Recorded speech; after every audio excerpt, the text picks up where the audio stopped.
빌립보서 4장 6절로 7절 말씀, 두 구절. 저희들이 이 기도에 관한 구절은 다 거의 암송하는 분들이 더 많으실 것입니다. 암송하실 수 있는 분들은 암송하시고, 또 보면서 함께 하실 분들은 함께 하시면서 6절 7절 다 같이 한 목소리로 읽습니다. 시작. 아무것도 염려하지 말고 오직 모든 일에 기도와 간구로 너희 구할 것을 감사함으로 하나님께 아뢰라. 그리하면 모든 지각에 뛰어난 하나님의 평강이 그리스도 예수 안에서 너희 마음과 생각을 지키시리라. 아멘.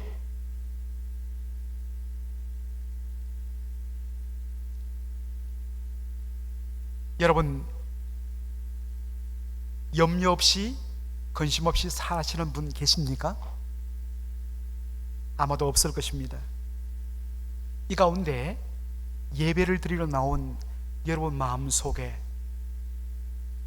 그 분량이 얼마인지는 모르겠지만 아마도 이 모양 저 모양으로 여러분들 염려 근심 거리를 가지고 여러분 이 자리에 나오셨을 줄로 압니다.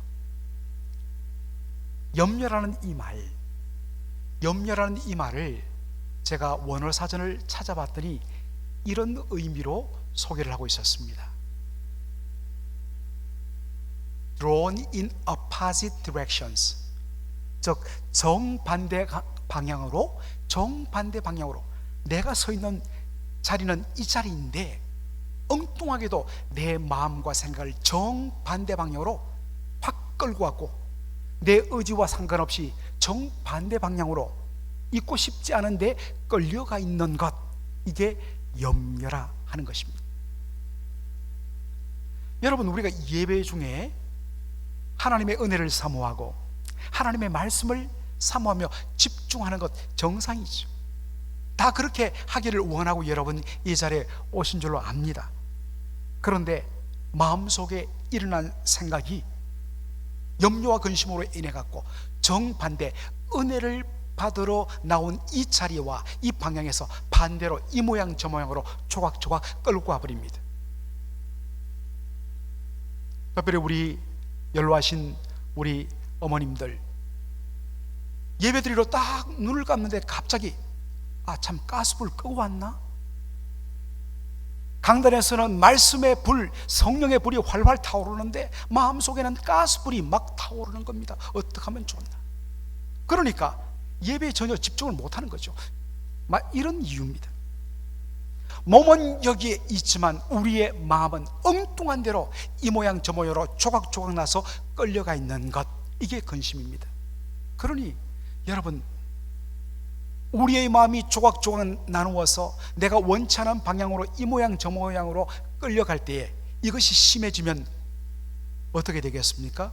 여기 정신과 선생님 계시지만 사실 정신분열증이 그렇게 일어나는 것이죠. 극심한 스트레스와 수많은 염려 근심이 내 마음을 산산조각 내갖고 이 모양 저 모양으로 사방으로 팔방으로 막 끌어가니까 내 혼자의 힘으로는 감당할 수 없으니까 정신줄을 놓게 되어버리는 것입니다. 이만큼 염려 근심은 우리를 피곤하게 만듭니다. 오늘 본문에 보니까 바울은 이야기합니다. 아무것도 염려하지 말라. 여러분, 흥미로운 것은요, 그러면 바울은 전혀 염려 근심 없기 때문에 이 말 하는가? 그렇지 않다는 것입니다. 빌립보서만 봐도 바울의 염려 근심이 드러나는 것을 보게 됩니다. 여러분, 2장에 보면 에바브로디도라는 사람의 이름이 나와요. 에바브로디도, 이 사람은 빌립보 교회 성도입니다. 그런데 빌립보 교회 성도들이 바울이 지금 로마에 잡혀있고 투옥되어 있다는 이야기를 듣고서 그동안 어디 있는 줄 몰라서 헌금을 보내지 못했다가 바울의 소식을 듣고서 에바브로디도를 통해서 선교 헌금을 보내줍니다. 그 먼 길을 달려왔습니다. 그런데 그저 헌금만 전해주고 돌아갈 수가 없었습니다. 나이 60이 된 바울이 너무나 비참한 삶을 사는 것을 보고서 발길이 떨어지지 않았습니다. 그래서 로마에 남아서 바울의 옥바라지를 하기 시작했습니다. 아마도 긴 여정 쉬지 않고 바울을 위해 달려왔다가 또 수고한 나머지 그가 몸이 지쳤던 것 같습니다. 그저 감기 몸살 알아갖고 며칠 그렇게 누워있다가 일어날 정도가 아니라 빌립보서 2장 27절에 보면 이렇게 보입니다. 저가 병들어 죽게 되었으나. 여러분, 자기를 위하여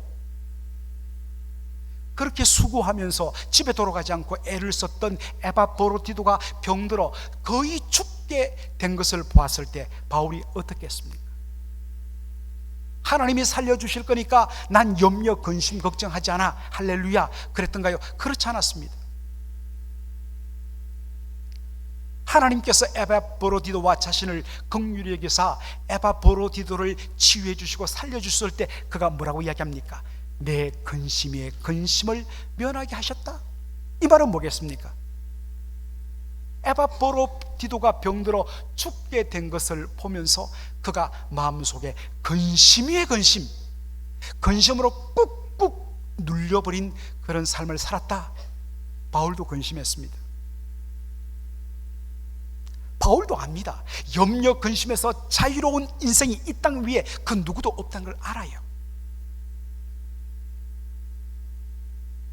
우리의 마음에 질문이 들죠. 이것을 잘하는 바울이 왜 우리를 향하여 아무것도 염려하지 말라고 말하는가? 여러분, 빌립보서 4장 6절을 다시 볼 필요가 있습니다.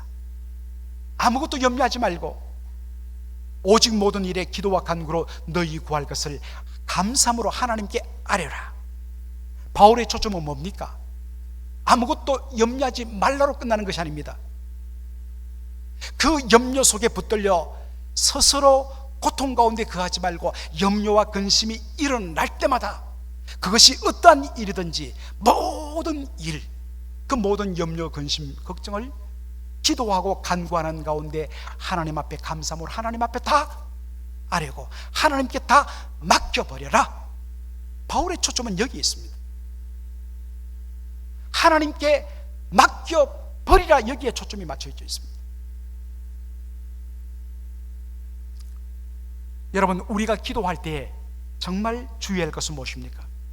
종종 우리가 어떤 의미에서 왜 기도하지 못하는가, 염려 근심을 갖고 있으면서도 우리가 왜 기도하지 못하는가 하면 그 중에 하나가, 이것은 너무나 어려운 일이라서 이것이 해결되기는 불가능하다는 생각이 우리의 마음을 꽉 누르고 있다 보니까 하나님 앞에 기도할 마음을 가지지 못하는 것입니다. 여러분, 이것은 연약한, 믿음이 약한 우리만의 문제가 아니었습니다. 열장으로 애굽을 완전히 깨트려버리고 출애굽 엑스도스하고 지팡이를 뻗어갖고 홍해를 갈라서 200만 명이 넘는 이스라엘 백성들이 바다 사이를 통과하게 했던 모세도 그랬습니다. 광야에 와서 먹을 것이 없는데 하나님께서 하늘 문 여시고 날마다 광야에 만나를 내려주셨어요. 처음에는 너무 감사했습니다. 그런데 우리의 마음이 얼마나 간사합니까? 처음에는 감사하고 이것만 해도 감사하던 우리가 조금 지나니까 뭐 이 만나가 퍽퍽하니 밍밍하니 그러면서 옛날을 돌이킵니다. 우리가 애굽 땅에서 노예 생활할 때는 그래도 힘은 들었지만 소를 잡아주고 삶아주어 갖고 고기 먹고 했는데 고기는 한 점도 못 먹고 이 퍽퍽한 이 만나를 늘 먹어야 되다니 원망불평합니다. 그럴 때 하나님 어떻게 반응하십니까? 바로 메추라기를 내려주시죠. 그런데 하나님께서 하루 이틀만 메추라기를 먹이고 끝내는 것 아니었습니다. 하나님 뭐라고 이야기하십니까?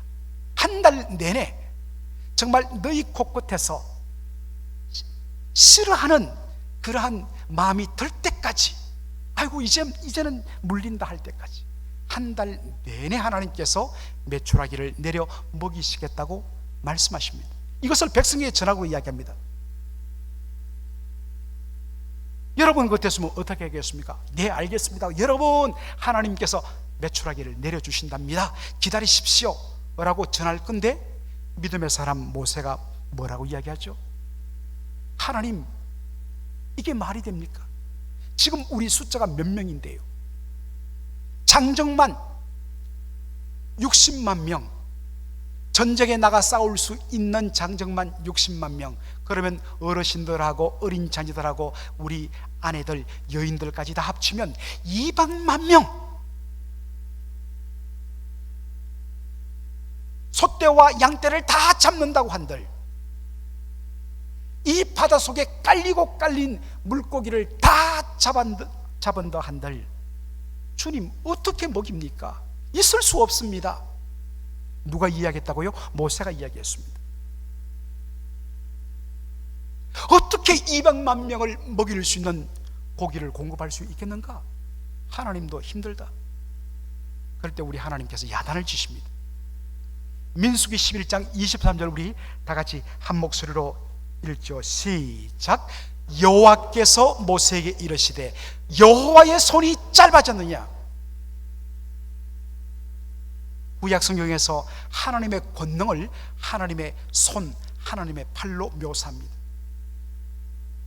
하나님의 능력과 하나님의 파워가 줄어들었느냐 하는 것입니다. 그렇지 않다. 천지 만물을 창조할 때도, 극강대하던 바로와 애굽을 완전히 괴멸시킬 때도, 홍해를 가를 때도 있었던 그 능력 조금도 줄어들지 않았다. 하나님은 어제나 오늘이나 영원토록 동일하신,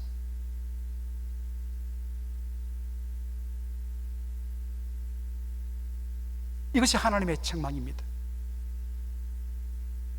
오늘 빌립보서 4장 6절에 뭐라고 이야기합니까? 오직 모든 일에, 우리가 기도해야 할 내용은 뭡니까? 모든 일입니다.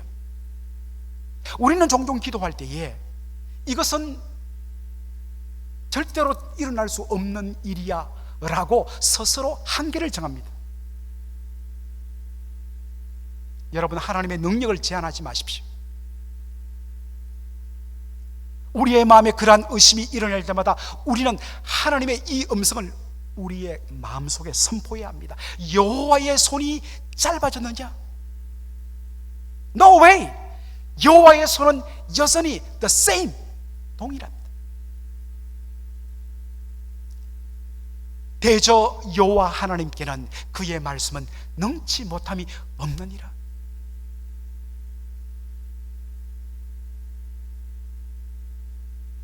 바로 이 말씀을 우리에게 주고 있습니다. 제가 이 말씀을 준비하면서 우리 한국이 낳은 자랑스러운 세계적인 신약학자 김세훈 박사님의 빌립보 강해를 다시 살펴봤습니다. 거기에 기막힌 표현이 나왔습니다. 다 함께 우리 한 목소리를 한번 고백하며 읽겠습니다. 시작. 하나님께는 너무 어려워서 못 들어주실 것이나 너무 시시해서 안 들어주실 것이 없다. 기가 막힌 표현이죠. 아멘입니다.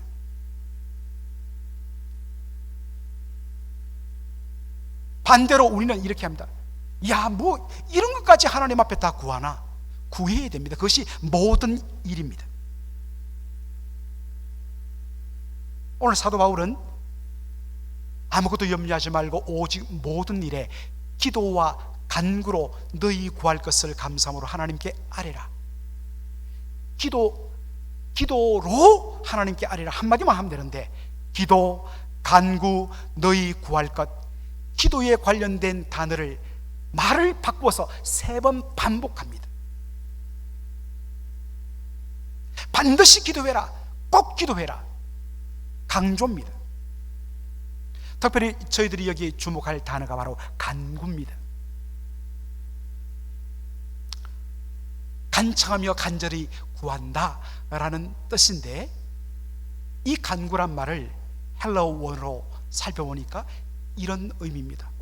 Heartfelt petition, 정말 마음속에서 진심으로 우러나는 정말 절절한 간청, petition, arising out of a deep personal need, deep personal need, 나만이 아는 내 속에 깊은 개인적인 그 필요,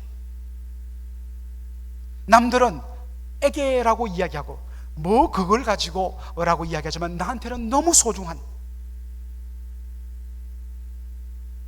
그러한 것들을 하나님 앞에, 내 마음속에 있는 것들을 하나님 앞에 정말 간절하게 heartfelt petition 구하는 것, 이게 간구입니다.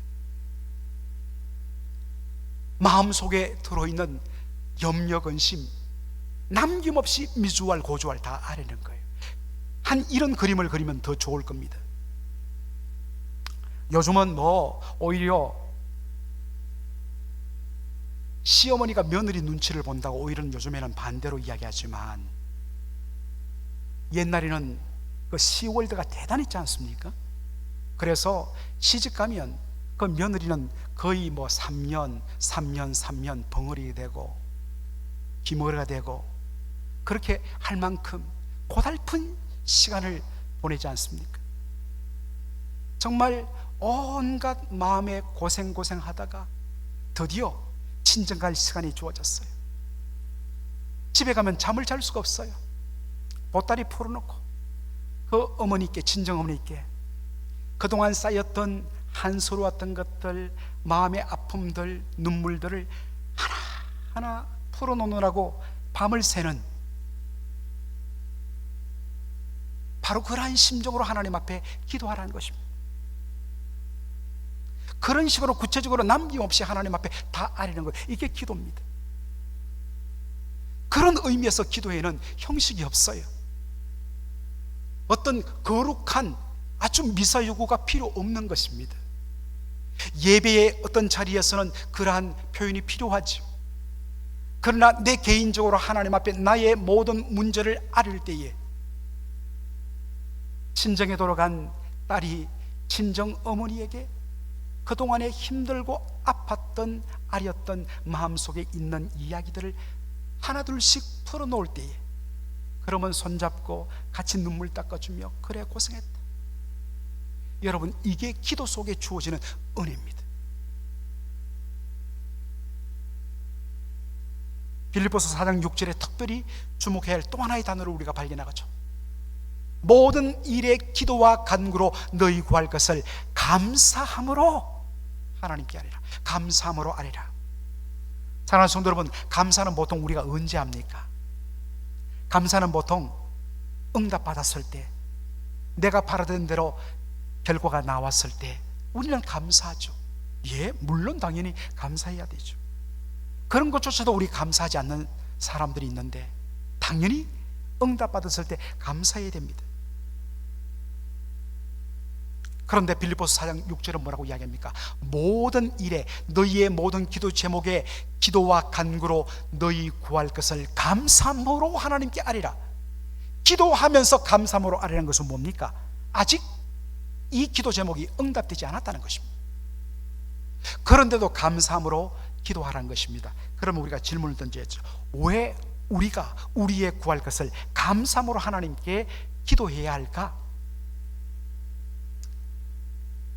예전에도 제가 한번 소개했습니다만 1980년대 중반에 한국에 번역되어서 정말 기독교계의 선풍적인 베스트셀러로 인기를 끌었던 그 시리즈 책이 이 멀린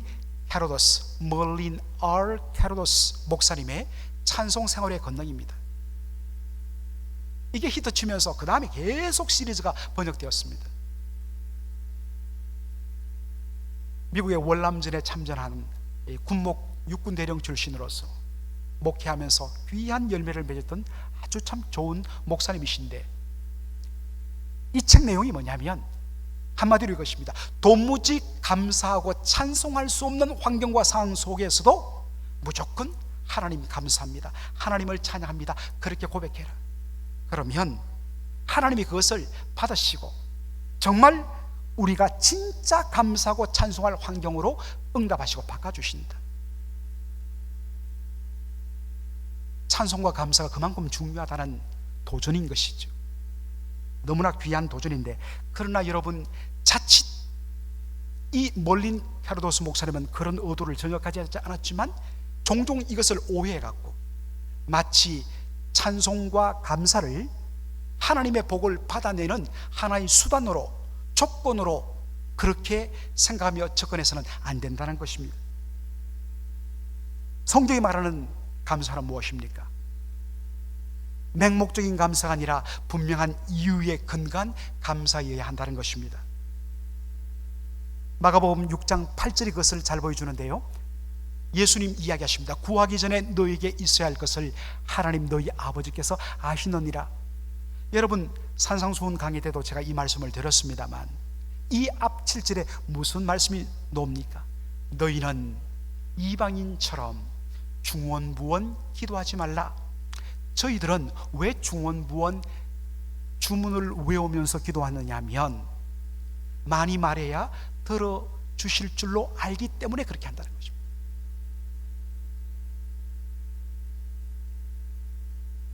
그런데 예수님 이야기하십니다. 얘야, 그것 그렇지 않다. 물론 이왕이면 뜨겁게 기도하고, 이왕이면 열심히 기도하고, 이왕이면 간절하게 기도하고 오래 기도하는 것 너무 귀합니다. 그러나 그것이 하나님께서 우리의 기도를 응답하는 이유와 근거가 되지 못한다는 것입니다. 오직 하나님이 우리의 기도를 들어주시는 근거는 어디 있느냐? 하나님 우리 아버지 되심에 있다는 것입니다. 그리고 우리는 그분의 자녀됨 때문이라는 것입니다. 더군다나 마태복음 7장 11절에 너희가 악한 자라도 좋은 것으로 자기 자식에게 줄 줄 알거든 하물며 하늘에 계신 너희 아버지께서 구하는 자들에게 좋은 것으로 주지 않겠느냐? 우리 하나님 선하신 분, 선하신 아버지, 감사함으로 하나님 앞에 아뢰라는 것은 바로 우리의 기도를 들으시는 분이 우리 아버지시고, 그분은 우리가 구하기 전에 이미 우리에게 있을 것을 다 알고 계시는 아버지시고, 가장 좋은 것으로 자기 자식에게 주시기를 기뻐하시는 우리 아버지가 되신다는 이 사실, 이것이 우리의 감사의 조건이라는 것입니다. 감사의 내용이라는 것입니다. 이것이 바로 감사함으로 하나님께 아뢰라는 말씀의 의미입니다. 감사함으로 아뢰라는 이 말씀에 담긴 또 하나의 의미가 있습니다. 여러분, 원어적으로 보면 감사란 말은 바로 기억한다란 말입니다. 하나님이 베풀으신 은혜를 기억한다는 remembrance란 단어입니다. 지금까지 인도하신 하나님, 그 과거를 돌아볼 때 정말 어떻게 내가 저 절박했던 저 상황에서 내가 벗어날 수 있을까? 지금 생각해도 불가능해 보이는데 오늘 내가 여기 있잖아요. 어떻게 내가 저것을 벗어났지? 그때마다 찾아오시고 도와주시고 손 내미시고 우리의 문제를 해결해 주시던 하나님의 그 은혜, 과거를 돌아보면서 그때마다 찾아오셨고 나를 품어주셨고 업어주시고 불 가운데 물 가운데를 함께 가면서 정말 홍해 같은 나의 삶의 위기 때마다 열어주셨던 하나님, 그분을 기억하는 것입니다. 히브리서 13장 8절 말씀, 예수 그리스도는 어제나 오늘이나 영원토록 동일하시다.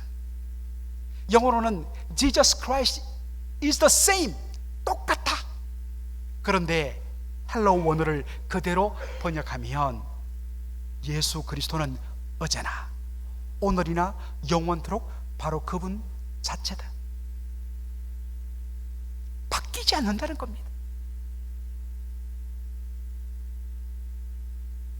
지난 과거를 생각할 때 그 절망적인, 누구도 도울 수 없고 그래서 나 스스로도 절망하고 포기하고 널브러져 있던 나를 찾아오시고 어루만지시며 먹이시며 용기 주시고 눈을 떠보니까 앞에 놓였던 태산이 열리고 그 고난의 길을 걷고 나올 수 있도록 하시던 그분이 오늘도 여전히 나의 하나님이 되시더란 것입니다. 그래서 앞에 놓인 염려와 근심을 바라볼 때 뒤를 돌아보는 것입니다. 과거에 하나님께서 나를 찾아오시고 신실하게 하시던 하나님, 한 번도 나를 실망시킨 적 없던 주님, 오늘도 여전히 신실하게 역사할 것을 믿습니다. 이게 뭡니까? 감사함으로 하나님 앞에 기도하라는 것입니다. 모든 것을 구체적으로 조목조목 시시한 것까지도 또 하나님 앞에 감사함으로 아뢰 때 하나님께서 주시는 복이 무엇입니까? 자, 7절 우리 다 같이 한번 읽겠습니다. 시작. 그리하면 모든 지각에 뛰어난 하나님의 평강이 그리스도 예수 안에서 너희 마음과 생각을 지키시리라. 여러분, 특별히 여기에 지키다라는, 여기에 제가 노란 색깔로 입혔습니다. 중요하다는 뜻이죠. 여러분, 지키다, 보통 우리는 영어로 지키다 하면 자동적으로 무슨 단어가 떠오릅니까? keep, 그죠? 그런데 여기는 무슨 단어로 번역되어 있습니까? guard. guard라는 것은 어떤 면에서는 힘을 가진 군인이나 경찰이 보호하고 지킨다는 말입니다. 여러분, 이 지키다라는 이 말의 헬라어 원어는 군사 용어였습니다. 사도 바울이 의도적으로 빌립보 교회 성도들을 이해시키도록 하기 위해서 이 단어를 의도적으로 썼습니다. 여러분, 이 빌립보라는 곳은요, 여러분 지도가 적습니다만 제일 왼쪽이 이탈리아 반도입니다. 그래서 우리 옛날에 여러분들 중학교 고등학교 학창시절에 저 이탈리아를 무슨 반도라고 이야기했습니까? 장화반도라고 그랬죠. 예, 장화 모양처럼 생겼다 해서 장화반도, 그죠? 이탈리아. 그리고 이탈리아 바로 제일 중간에 그리스가 있습니다. 그리고 오른편에 바다 건너 바로 소아시아 터키가 있죠. 저 그리스의 북부 마게도니아에 있는 도시가 빌립보예요. 그런데 여러분, 그 빌립보 글자가 작아서 안 보이는데 빌립보 위에 트라키아라는 분홍색 빛깔의 넓은 땅이 있습니다. 그 땅에 트라키아라는 야만족이 살고 있는데 바로 그 트라키아에 둘러싸여 있는 남쪽 도시가 뭐냐? 빌립보예요. 빌립보는 로마의 직할 도시입니다. 거기는 로마 시민권자들만 살고 있습니다. 그런데 본토에서 뚝 떨어졌습니다. 위에는 아주 흉폭한 트라키아 야만족들이 저렇게 어마어마한 숫자로 자신들을 둘러싸고 있습니다. 그런데 빌립보 성도들은, 빌립보 시민들은 염려하지 않았습니다. 그들의 마음속에는 늘 평안이 넘쳤습니다. 이유는 뭘까요? 바로 충성스럽고 용맹한 로마 군대가 이 빌립보 도시를 몇 배로 완전히 둘러싸고 딱 지키고 보호하기 때문에 위에 아무리 트라키아 야만족들이 있어도 염려하지 않는 것입니다. 사도 바울은 바로 빌립보가 처해인 이 상황을 그림으로 가지고 와 설명합니다.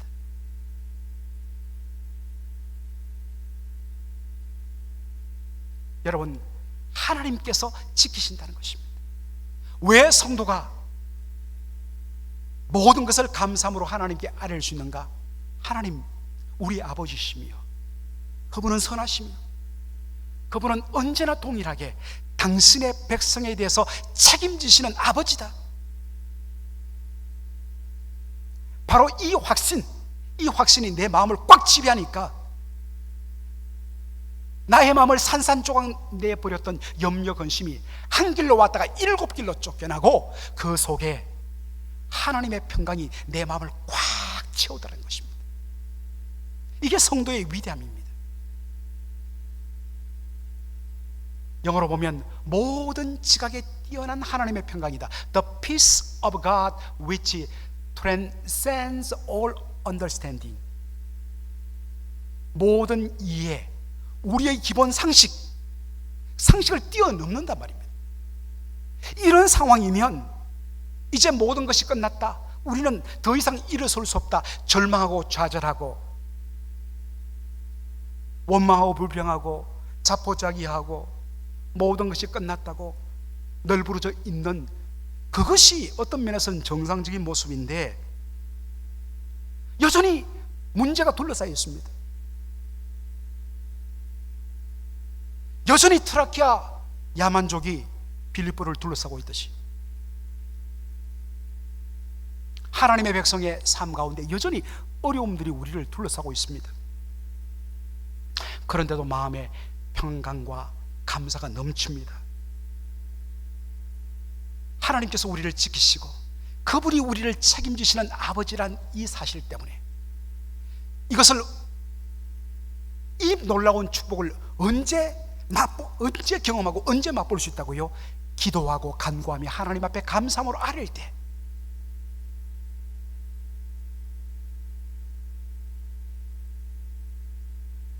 수많은 문제가 여전히 내 주위에 둘러싸여 있는데도 하나님을 향하여 감사하고 찬양하며 마음속에 주시는 평강을 누리는 것, 이것이 세상을 향한 우리가 선포해야 할 복음의 능력입니다. 기도했더니 하나님이 이런 놀라운 응답을 주셨습니까? 할렐루야죠. 그러나 여전히 염려 근심할 수 있는 문제들이 우리를 둘러싸고 있지만 살아계신 하나님, 우리를 책임져 주시는 하나님에 대한 확신, 그분이 우리를 지켜주실 것을 믿고서 마음속에 감사와 평화로 넘칠 때 여기에 진짜 복음의 능력이 있는 것입니다. 이것을 보여주도록